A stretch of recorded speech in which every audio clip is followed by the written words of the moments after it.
saya Dela Fitria, mahasiswa dari Prodi D3 Keperawatan Fakultas Teknik Tasikmalaya, wilayah Cirebon. Sebelumnya, terima kasih ya Teh atas kesediaan dan waktunya pada hari ini. Bagaimana Teh kabarnya hari ini? Alhamdulillah baik Teh. Alhamdulillah. Jadi hari ini saya akan memberikan penyuluhan edukasi kesehatan mengenai perawatan kulit sebagai upaya pencegahan infeksi terkait diabetes mellitus tipe 2. Dan tujuannya itu untuk mengetahui bagaimana cara merawat kulit atau merawat luka DM yang baik dan benar agar meminimalisir terjadinya risiko infeksi jika suatu saat Teteh mengalami kondisi tersebut, ataupun untuk membantu keluarga atau kerabat yang mengalami kondisi tersebut. Untuk medianya saya sudah membawa poster ya Teh, punten ini ya. Nanti bisa dilihat dan dibaca selagi saya menjelaskan ya. Untuk waktunya itu sekitar 40 menit, nanti ada pemaparan materi, ada demonstrasi perawatan kulit, ada sesi tanya jawab, dan terakhir ada sesi evaluasi dari saya, yaitu memberikan beberapa pertanyaan untuk mengetes seberapa paham Teteh dengan materi yang sudah saya jelaskan. Apakah Teh Silvi bersedia? Bersedia Teh? Sebelumnya, apakah ada yang ingin ditanyakan dulu Teh? Tidak ada Teh. Kalau begitu saya langsung mulai saja ya. Jadi yang pertama saya itu akan menjelaskan pengertian dari diabetes mellitus atau DM, atau yang biasanya masyarakat itu menyebutnya sebagai penyakit gula atau kencing manis. Pasti Teteh pernah dengarkan penyakit kencing manis? Nah, kenapa masyarakat itu sering menyebut DM sebagai penyakit gula atau kencing manis? Karena DM itu punya ciri tersendiri ya Teh, yaitu peningkatan kadar gula di dalam darah yang diakibatkan oleh gangguan produksi insulin atau kerja insulin atau karena keduanya. Nah, insulin sendiri itu apa sih? Insulin itu adalah hormon tubuh yang fungsinya itu untuk mengontrol kadar gula di dalam darah.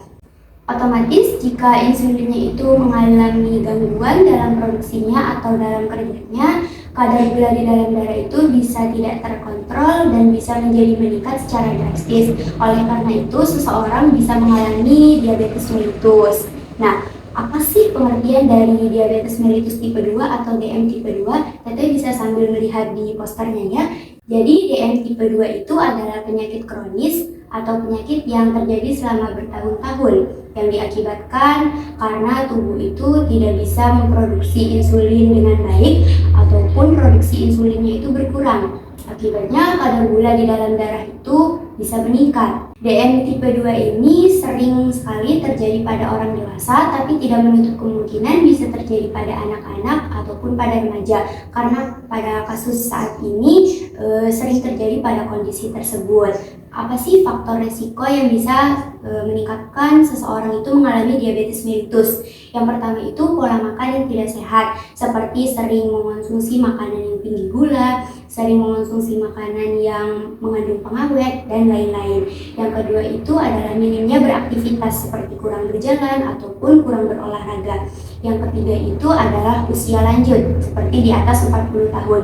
Kenapa? Karena metabolisme tubuh pada usia tersebut memang sudah mulai menurun. Akibatnya rentan sekali ya mengalami berbagai penyakit, salah satunya itu diabetes mellitus. Yang keempat itu adalah obesitas. Nah, 85% sampai 95% itu penderita diabetes mellitus mengalami obesitas. Nah, obesitas itu karena apa sih? Karena pola makan yang tidak sehat juga. Yang terakhir itu adalah riwayat DM dari keluarga. Tapi hal tersebut bisa diatasi jika gaya hidup sehatnya itu diterapkan dan pola makan yang sehatnya itu teratur. Salah satu organ yang sering sekali terganggu ataupun rentan terkena infeksi yaitu adalah kulit. Kenapa? Karena kadar gula di dalam darah yang sangat tinggi itu bisa menyebabkan gangguan aliran darah dan sistem saraf itu menjadi rusak. Sehingga jika terdapat luka sedikit pada kulit itu sangat sulit dalam penyembuhannya. Nah, sekarang kita mengenal apa sih tanda dan gejala awal seseorang itu terkena diabetes mellitus. Yang pertama itu ada poliuria atau sering buang air kecil. Kenapa? Karena kadar gula yang sangat tinggi, tubuh itu merespon untuk membuang lebihan gula itu melewati urin.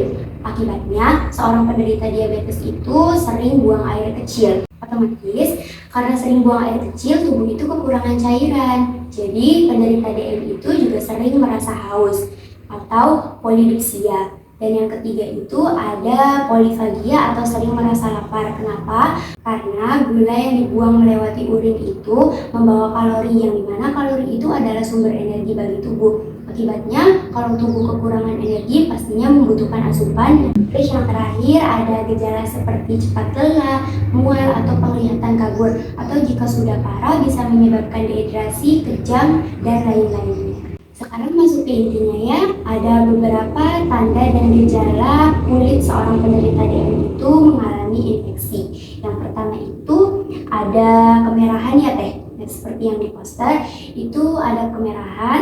Kenapa? Karena darah itu mengalir lebih banyak ke area itu, supaya bisa mengirim sel-sel imun untuk penyembuhan. Terus yang kedua itu adanya bengkak atau edema. Kenapa bisa seperti itu? Karena banyak cairan dan sel-sel imun yang ikut melawan infeksi. Terus yang ketiga itu ada rasa hangat pada area luka karena tubuh itu sedang bekerja keras melawan infeksi. Terus yang keempat itu ada nanah. Nah, nanah itu adalah tanda awal adanya infeksi.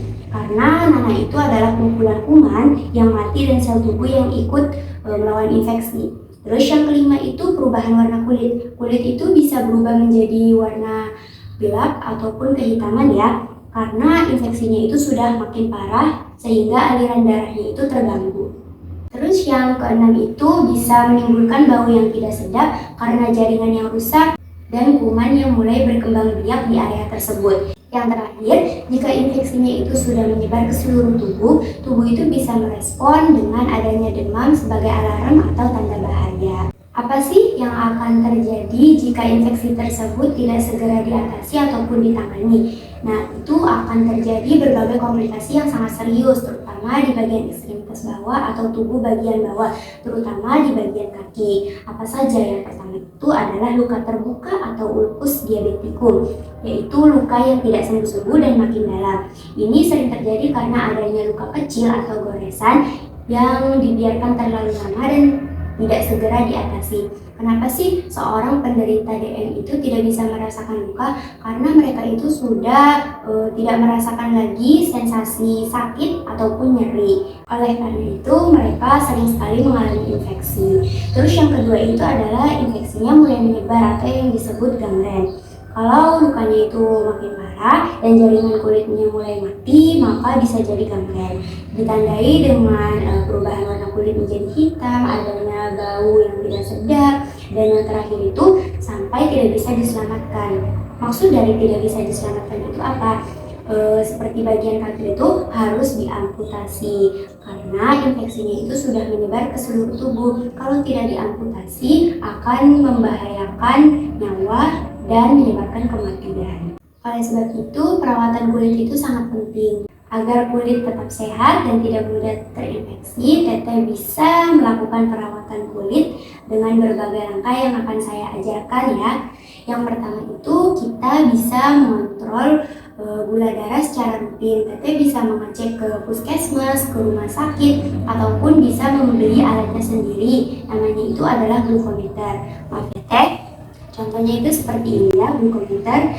Nanti ini ada strip untuk tetesan darahnya. Nanti mengambil darah yang pertama, terus nanti ditempelkan di strip merah ini, lalu nanti dicek kadar gula di dalam darahnya itu berapa, akan muncul hasilnya. Seperti itu ya Teh. Ya. Yang kedua itu cuci kaki tiap hari dengan sabun lembut, lalu keringkan sampai ke sela-sela jari. Saya akan ajarkan bagaimana cara mencuci kakinya ya Teh. Jadi siapkan handuk kering ya. Ini Teteh bisa celupkan di air yang bersih ya.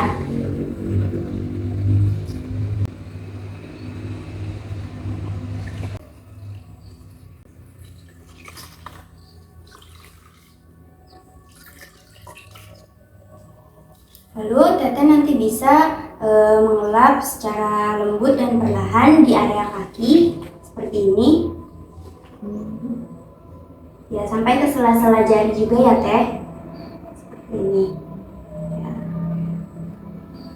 Setelah itu nanti bisa menggunakan sabun lembut, yaitu sabun cair. Biasanya yang digunakan adalah sabun seperti ini ya, yang fungsinya itu untuk membersihkan bakteri atau membunuh kuman. Terus nanti jika sudah selesai, dibilas lagi.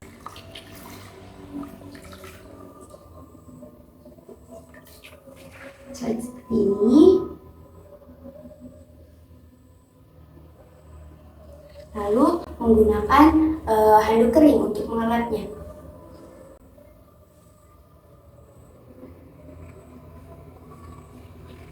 Pastikan sampai ke sela-sela jari ya teh.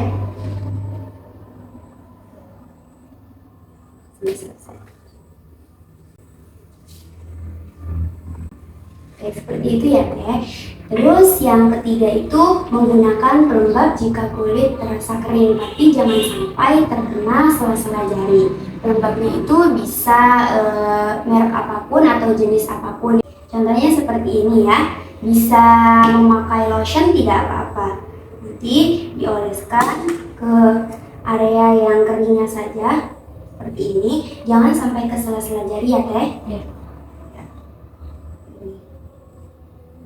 Sampai merata. Terus dilanjutkan menggunakan alas kaki yang nyaman atau tidak sempit dan tertutup saat keluar rumah. Bisa menggunakan alas kaki seperti ini, tertutup, tidak sempit, dan nyaman pastinya ya.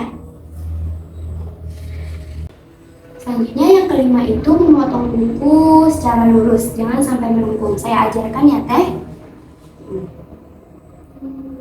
Jadi bisa memotong kukunya secara lurus seperti ini ya.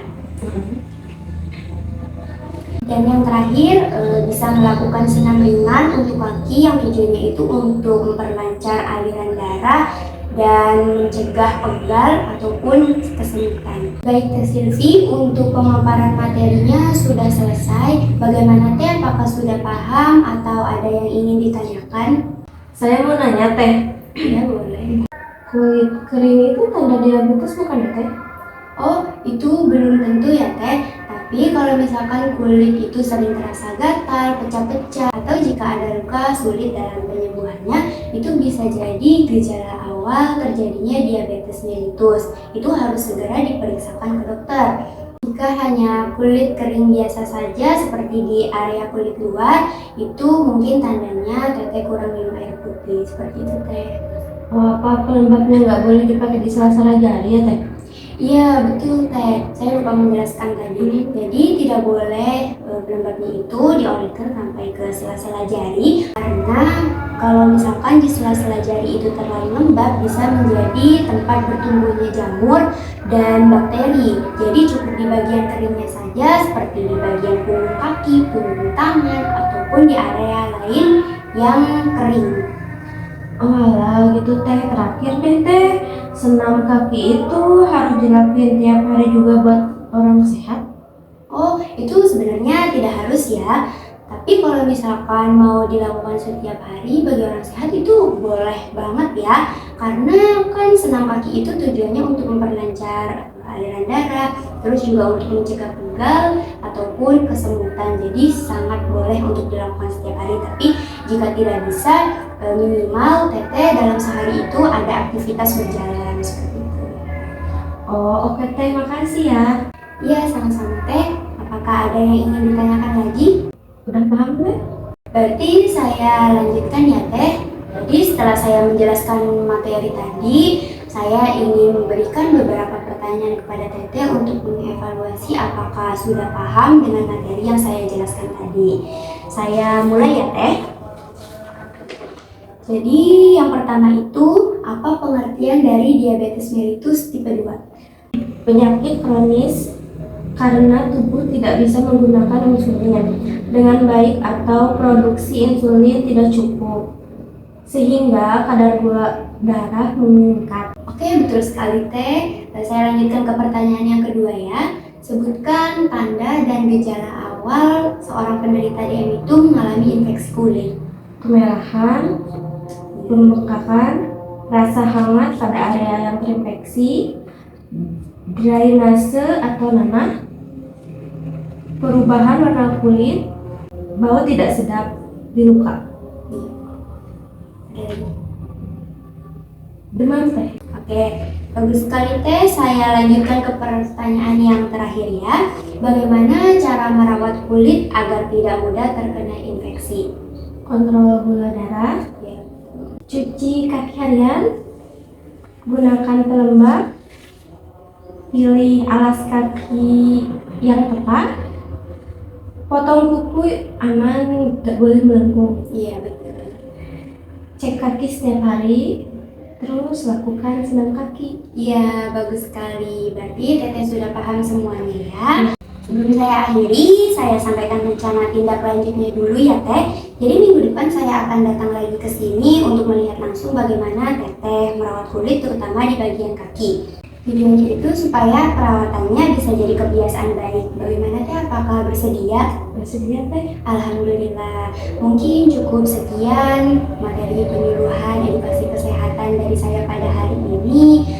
Semoga bisa menambah pengetahuan dan membantu Teteh menjaga kesehatan kulit, terutama jika memiliki resiko atau keluarga yang terkena DM. Kurang lebihnya mohon maaf, terima kasih atas waktu dan kesediaannya pada hari ini ya Teh. Wassalamualaikum warahmatullahi wabarakatuh. Terima kasih banyak ya Teh. Assalamualaikum warahmatullahi wabarakatuh.